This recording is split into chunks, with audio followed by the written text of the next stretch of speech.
दोस्तों, हम सब सुनते आए हैं कि education is the key to success, लेकिन क्या ये वाकई में सच है? अगर ये सच होता तो सारे एजुकेटेड लोगों के पास आज जॉब होता और सारे गांव भारत के और उसमें रहने वाले लोग कम से कम मिडिल क्लास तो बन ही चुके होते। तो आइए आज के वीडियो में समझने की कोशिश करते हैं कि एजुकेशन का पॉवर्टी के साथ क्या रिलेशनशिप है और एजुकेशन आज तक पॉवर्टी को क्यों एलिमिनेट नहीं कर पाया। साइकोलॉजिकल एंगल इसका, फिलोसफिकल एंगल एंड प्रैक्टिकली इसको समझने की कोशिश करते हैं कि इसकी क्या सच्चाई है। तो सवाल है कि क्या एजुकेशन पॉवर्टी मिटा सकती है या फिर बस एक इल्यूजन मात्र है। Let's decode this. एजुकेशन और लर्निंग दोनों दो चीज़ें होती हैं। भारत में स्कूल्स एजुकेशन देते हैं लेकिन माइंडसेट नहीं देते। साइकोलॉजी में इसे कॉग्निटिव कंडीशनिंग कहते हैं कि एजुकेशन के बावजूद वो कुछ प्रोडक्टिव नहीं कर पाते और वो वहीं के वहीं रह जाते हैं। सिस्टम ने डिग्री तो दी लेकिन डायरेक्शन नहीं दी। इससे क्या होता है?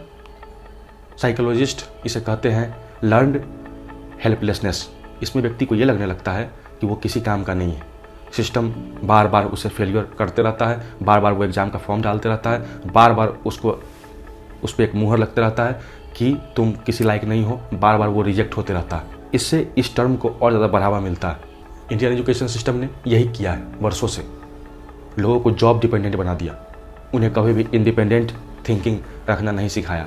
और टीचर्स भी, यहाँ के पेरेंट्स भी ये सिखाते हैं बच्चों को कि सेफ खेलो, एक जॉब ले लो, बाकी सारी चीज़ें अपने आप होती रहेंगी, सब कुछ सेट है।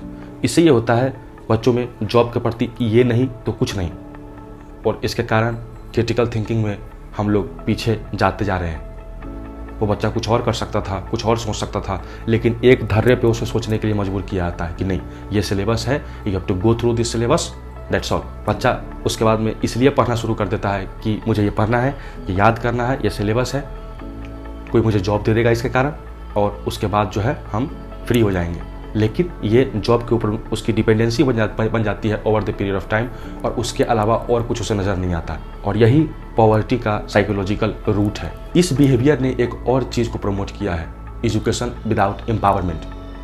उस व्यक्ति के पास एजुकेशन तो है लेकिन वो मेंटल एबिलिटी नहीं डेवलप कर पाया जिसमें कि वो खुद सोच सके कि मैं भी कुछ हूँ, मैं कुछ क्रिएट कर सकता हूँ। और क्रिएटर का भाव उसके अंदर नहीं आ पाता, जिसके कारण वो हमेशा एक जॉब सीकिंग पर्सन बना हुआ रहेगा। वो हमेशा इस मेंटालिटी के साथ रहेगा कि ये जॉब छूट गया तो दूसरा मिल जाए, कहीं और मिल जाए, कुछ कर लूँ, लेकिन कुछ क्रिएट करने के बारे में वो कभी नहीं सोचेगा, क्योंकि उसे बचपन से इस चीज़ के लिए प्रोग्राम ही नहीं किया गया है।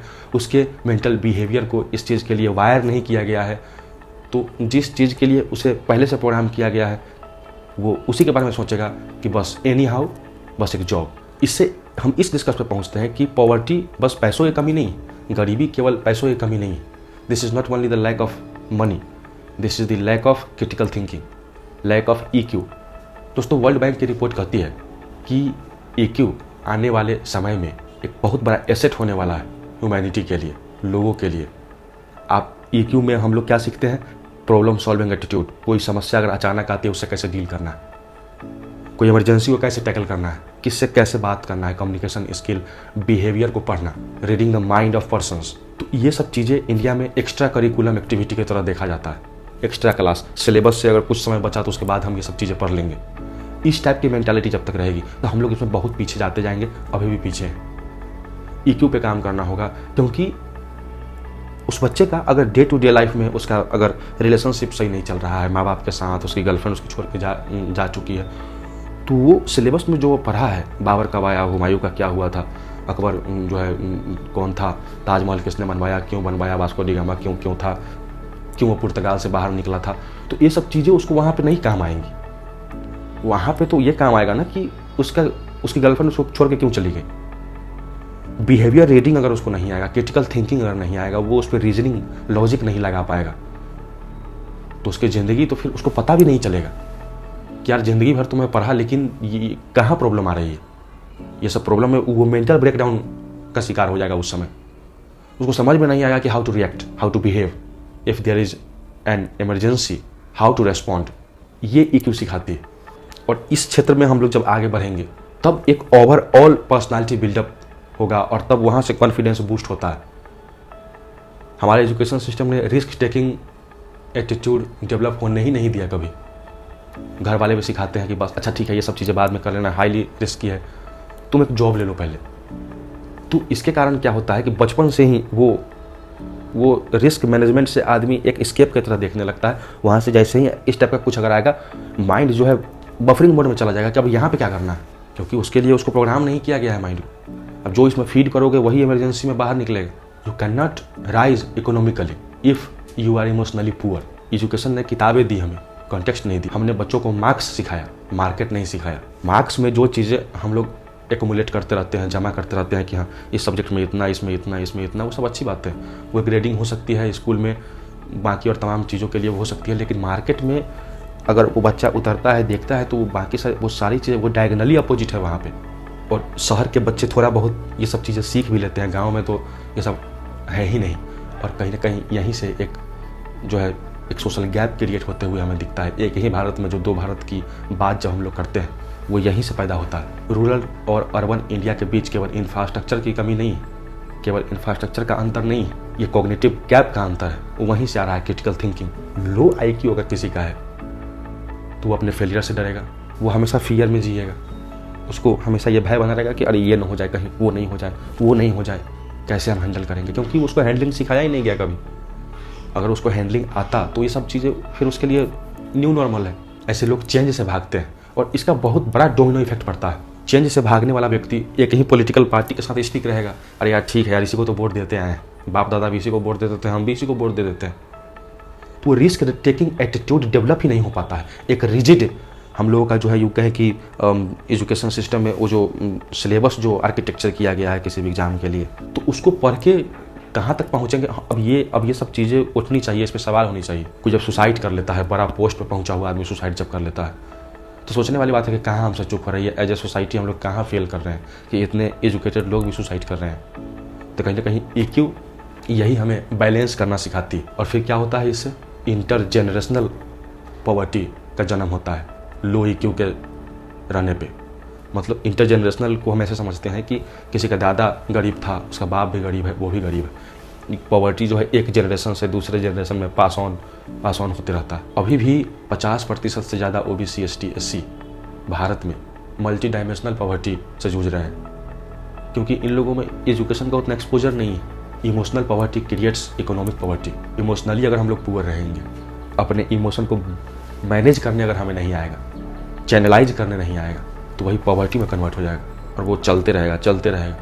तो फिर यही एक उपाय है इस सबसे निकलने का। हमारे कल्चर में ये, हमारे कल्चर का यूँ कहे कि ये पार्ट एंड पार्सल बन गया है, एक हिस्सा बन गया है कि रिस्क नहीं लेना है। और सिक्योर माइंडसेट जो होता है, रिस्क नहीं लेना है, ऐसा माइंडसेट जो है वो इनोवेशन को मार देता है। डेवलप्ड नेशन में एजुकेशन जो है वो क्यूरियोसिटी सिखाती है। उनका एजुकेशन एक्सपेरिमेंटल बेसिस होता है। यही एक रूट कॉज है कि वो लोग डेवलप्ड हैं और हम लोग वी आर स्टिल डेवलपिंग। और जब तक इस पर स्ट्राइक नहीं किया जाएगा तब तक हम लोग, मुझे लगता है कि डेवलपिंग ही रहेंगे। और ये कहना इसमें कोई, मैं एग्जेजरेट करके नहीं बोल रहा हूँ, बढ़ा चढ़ा के नहीं बोल रहा हूँ, यही रूट कॉज है ही। जब तक यहाँ पे हम लोग हिट नहीं करेंगे तब तक ये ऐसा ही चलता रहेगा। यहाँ ओबीडियंस सिखाई जाती है, आज्ञा का पालन करना है। टीचर ने कहा है तो मानना है, माँ बाप ने कहा है तो मानना है। जानने पे फोकस नहीं है। जस्ट बिकॉज कि वो टीचर है, वो कहेगा तो हम मान लेंगे, तो ये सिखाया जाता है भारत में। इसीलिए जो है वो बच्चा डरता है कोई नया प्रयोग करने से, ज़िंदगी में कुछ भी नया ट्राई करने से, रिबेल करने से डरता है। और कार्ल मार्क्स ने कहा था, there is no birth without blood. बिना खून बहाए एक माँ बच्चे को जन्म देती है तो कितना खून उसका बहता है। एक नया आइडिया को ज़मीनी स्तर पे रूप देने में क्या क्या करना पड़ेगा, वो हम लोग इससे समझ सकते हैं। So what's the way out, solution क्या है इसका, इस पर भी बात कर लेते हैं। एजुकेशन को रिफॉर्म नहीं, रीडिफाइन करना होगा, फिर से लिखना होगा क्या सही है क्या गलत है। 2025 में जब हम लोग आर्टिफिशियल इंटेलिजेंस और बाकी तमाम चीज़ें, मशीन लर्निंग, इन सब चीज़ों के बारे में हम लोग आए दिन पढ़ते हैं, सुनते हैं, न्यूज़पेपर फ्लडेड रहता है ऐसा आर्टिकल से, तो सोचने वाली बात है कि क्या हम लोग पढ़ें और वो अभी के संदर्भ में आने वाले अपकमिंग फ्यूचर के लिए वो रिलेटिव है भी कि नहीं। केवल वही पढ़ना चाहिए। एजुकेशन को रीडिफाइन करना होगा as a psychological process of empowerment, not just a literacy program. Cognitive restructuring पे ध्यान देना होगा, self awareness, critical thinking, emotional intelligence, इन सब चीज़ों पे कोर्स लॉन्च करना होगा। स्किल लर्निंग और माइंडसेट पे काम करना पड़ेगा, स्किल सिखाना, स्किल बेस्ड आदमी को लिटरेट करना पड़ेगा। दोस्तों, एक व्यक्ति था कैरोल ड्रॉक, उसका यह मानना था कि स्किल सेट को डेवलप किया जा सकता है। This is not something that a human carries from his और हर बर्थ। उसका कहना यह था कि स्किल सेट को डेवलप किया जा सकता है। यह कुछ ऐसी चीज़ नहीं है कि आदमी बाय बर्थ जन्म से पैदा होता है इन सब चीज़ों को सीख के या फिर लेके। तो उसने ये बात कही, हम लोगों को भी ये बात समझना पड़ेगा, पूरा का पूरा वायरिंग चेंज करना पड़ेगा एजुकेशन सिस्टम का, तब जाके कहीं ना कहीं हम लोग एक डेवलपिंग से डेवलप्ड और फिर उसके आगे का जर्नी तय करेंगे एज ए नेशन, और फिर एज ए सोसाइटी भी हम लोग जो है बाकी तमाम चीज़ों में। आज जो हम कहते हैं कि सिविक सेंस नहीं है लोगों में, कॉमन सेंस मिसिंग होता जा रहा है आफ्टर ईच पासिंग डे, सबका रूट कॉज यही है। द मोमेंट इन सब चीज़ों पे काम होना शुरू होगा, वो ग्राउंड पे दिखने लगेगा। जापान, चाइना, ये सब हमारे सामने एक राइजिंग एग्जाम्पल है। चाइना में बच्चों को क्या सिखाया जाता है, यूट्यूब पे बहुत सारे वीडियो है, आप जाकर देखो वहाँ पे क्या सिखाया जाता है, हम लोग यहाँ पे क्या सिखा रहे हैं, कैसे हम लोग कम्पीट करेंगे। चाइना हम लोग अपना कंपटीशन मानता भी नहीं, क्यों मानेगा, हम लोग है भी नहीं, हम लोग बस पाकिस्तान से लड़ने लायक हैं। कोई पॉलिटिशियन जो है आएगा टीवी पे डिबेट देगा, पाकिस्तान को हम ऐसे कर देंगे वैसे कर देंगे, चाइना के बारे में कुछ नहीं बोलेगा। यहाँ के लोग पहुँच के बाहर जाते जा रहा है, वो पहले से भी है। हम लोग 1947 में आज़ाद हुए हैं, वो 1949 में आज़ाद हुआ है।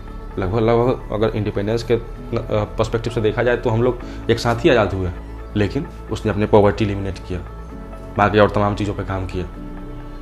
लेकिन यहाँ पे हम लोग आज तक फ्रीबीज में अटके हुए हैं। किसी के अकाउंट में 10,000 डाल दो, 5,000 डाल दो, 1,000 डाल दो। तो इन सब चीज़ों से छुटकारा लेना होगा, नहीं तो क्रिटिकल थिंकिंग का तो खैर बात छोड़ ही दो। सबका जड़ यही है, यहीं से सब कुछ शुरुआत होता है। किसकी शासन रहेगी, कौन से लोग सत्ता पर राज करेंगे। जब व्यक्ति को ये आभास हो जाता है कि वाकई में स्किल डेवलप किया जा सकता है, तब वो अपने लिमिट के आगे जाता है, तब वो सीखने पर ध्यान देता है, वो लिमिटलेस हो जाता है। और यही से एक बीज बोया जा सकता है एक्चुअली में पॉवर्टी एलिमिनेशन का, कि गरीबी यहीं से मिटाई जा सकती है। उसके बाद कुछ गरीबी के गैप में कुछ होता हुआ नज़र आएगा। जब इन सब तमाम चीज़ों को हम लोग ग्राउंड रियलिटी बना के उतार देंगे, तब 10 साल 20 साल 30 साल में उसका अंतर दिखेगा। फिर poverty can be eliminated not by education but through the expansion of our thinking, our mindset, our approach, our behaviour. मेरा नाम है गौरव, मैं आपसे मिलता हूँ अगले वीडियो में। आप देख रहे थे गौरव माइंडसेट।